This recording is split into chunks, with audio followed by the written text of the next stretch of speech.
विकास कुमार यादव, आप देख रहे हैं न्यूज़ 10। आज हम अरवल ज़िला के ब्लॉक प्रांगण में आए हुए हैं। हमारे साथ वकील अधिवक्ता नागमणि जी हैं।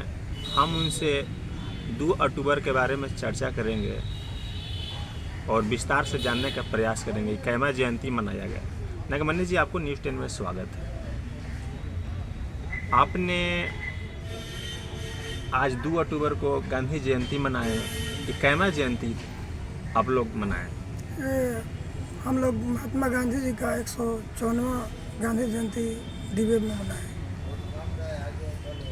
और इस जयंती पर विशेषता है कि हमारे पूरे देश में महात्मा गांधी को बहुत हर्षोल्लास से मनाते हैं लोग। और इसलिए मनाते हैं कि जो हमारे बीच हमारे देश के नेतृत्व के लिए इन्होंने जो अपने प्राण न्यौछावर किए हैं सत्य और हिंसा के बल पर, वो हमारा भारतीय स्वतंत्रता की रीढ़ है। और इन्होंने इस स्वतंत्रता को और कानून का जो है अधिकार से परिचय कराने के लिए, इस सत्य और हिंसा की लड़ाई में लड़ने के लिए जो अमिट छाप छोड़े हैं, उनकी बहुत सारी आंदोलन हमारे देश में हमारे विद्यार्थी, हमारे देश के नागरिक जानते हैं। जैसे सत्याग्रह आंदोलन और बहुत सारे नमक कानून का उन्होंने विरोध किया अंग्रेजों के खिलाफ। गोरों और काले के बीच भेदभावकारियों के लिए लड़ा। अपने जीवन में उन्होंने लगभग 9 बार जेल की यात्रा किया। और उसके बाद हमारा अंतिम लड़ाई सन 1942 में भारत छोड़ो आंदोलन हुआ और 1947 में हमारा देश आज़ाद हुआ। और दुखद परिस्थितियों में जब भारत पाकिस्तान अलग हुआ तो 1946 में पाकिस्तान का सृजन हो गया, लेकिन 1947 में भारत का नाम सृजन हुआ और भारत देश आज़ाद हुआ। उनकी निधन 1950 के करीब हुआ। अच्छा, ये जो आज़ादी 1947 ईस्वी को भारत जब हुआ था, इससे पहले बहुत यहाँ पर जुल्म होता होगा। हाँ, देश में, हमारे देश में। उसको लेकर क्या थोड़ा सा बताइए। जैसे उस समय हमारे देश के जो यहाँ के सिटीजन थे, नागरिक थे, उतना जो है परिपक्व नहीं थे कि हमारा क्या कानून है, हमें कानून क्यों जानना चाहिए। कानून हमारा ब्रिटिश सरकार के द्वारा जो लागू किया गया है वो किस संहिता किस पद्धति से चलता है, उसकी क्या मापदंड रेखा है। तो इसके लिए महात्मा गांधी ने जब लंदन से बैरिस्ट्री की पढ़ाई करके वापस आए थे अपने स्वदेश भारत, तो देखा कि यहाँ बहुत सारे अंग्रेज गोरों और कालों के बीच तो रंग भेद पर वह जो है यातना पहुँचाता था, क्षति छोप कर देता था।